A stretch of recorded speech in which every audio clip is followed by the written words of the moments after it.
जितने भी राज्य के संविदा कर्मचारी हैं, आउटसोर्स कर्मचारी है, सरकारी व्यवस्था में संविदा के तौर पर काम करने वाले लोग हैं, वर्ष 2026 का ऐतिहासिक समय, वर्ष 2026 का ऐतिहासिक फैसला जो है कि ऐतिहासिक मोड़ के रूप में आ चुका है। राज्य के लाखों संविदा कर्मियों के लिए लंबे समय से चली आ रही मांगों पर आखिरकार मुख्यमंत्री नीतीश कुमार ने बड़ा और निर्णायक कदम उठाने का संकेत दिया है। सरकार की ओर से यह स्पष्ट किया गया है कि आने वाले समय में संविदा कर्मियों को केवल अस्थायी श्रमिक के रूप में नहीं बल्कि व्यवस्था की रीढ़ मानते हुए ठोस नीतिगत फैसले लिए जाएंगे।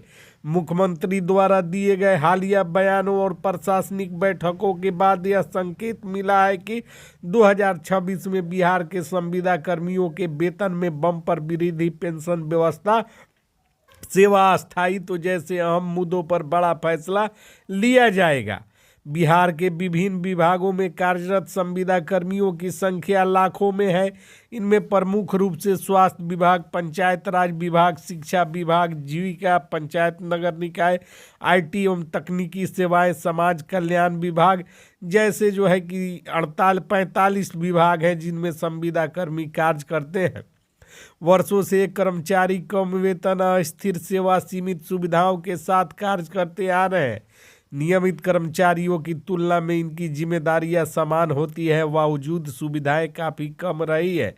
संविदा कर्मियों की विभिन्न संगठनों द्वारा लंबे समय से निम्नलिखित मांगे उठाई जा रही है: न्यूनतम सम्मानजनक वेतन, वार्षिक वेतन वृद्धि, सेवा स्थायीकरण, पेंशन, सामाजिक सुरक्षा, मेडिकल और स्वास्थ्य बीमा सुविधा, बिना कारण सेवा समाप्ति पर रोक। इन मांगों को लेकर कई बार ज्ञापन, धरना और संवाद कार्यक्रम आयोजित किए गए। मुख्यमंत्री नीतीश कुमार ने कई अवसरों पर यह स्वीकार किया है कि संविदा कर्मी सरकार की योजनाओं को जमीन पर उतारने में अहम भूमिका निभाते हैं। उनका यह भी कहना है कि राज्य सरकार किसी के साथ अन्याय नहीं होने देगी और योग्य संविदा कर्मियों को सुरक्षित भविष्य देने पर गंभीरता से विचार किया जा रहा है। सरकारी सूत्रों के अनुसार 2026 से न्यूनतम वेतन में 40% तक की वृद्धि, महंगाई भत्ते जैसी व्यवस्था, अनुभव के आधार पर अतिरिक्त प्रोत्साहन, इस फैसले से लाखों परिवारों की आर्थिक स्थिति मजबूत होने की संभावना जताई जा रही है।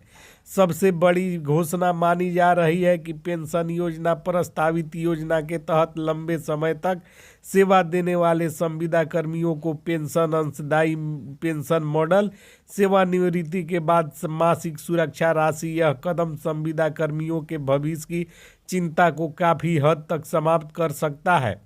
सरकार यह भी विचार कर रही है कि 5-10 वर्षों की निरंतर सेवा देने वाले कर्मियों को अस्थायी दर्जा, योग्यता और कार्य प्रदर्शन के आधार पर नियमितीकरण एक पारदर्शी नीति का गठन है। यह निर्णय प्रशासनिक स्थिरता और कार्यक्षमता दोनों को बढ़ाएगा।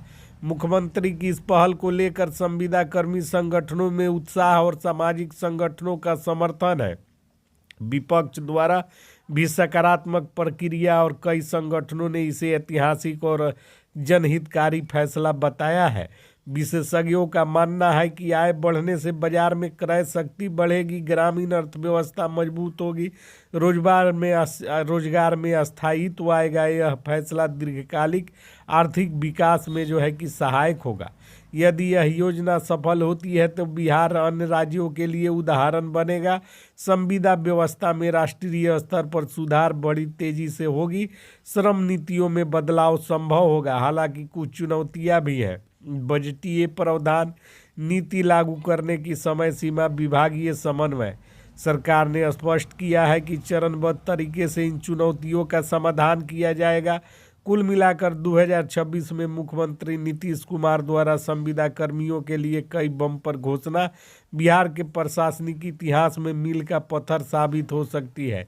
वेतन वृद्धि, पेंशन और सेवा स्थायित्व जैसे फैसले न केवल संविदा कर्मियों के जीवन में बदलाव लाएंगे बल्कि राज्य की कार्य संस्कृति को भी नई दिशा देंगे।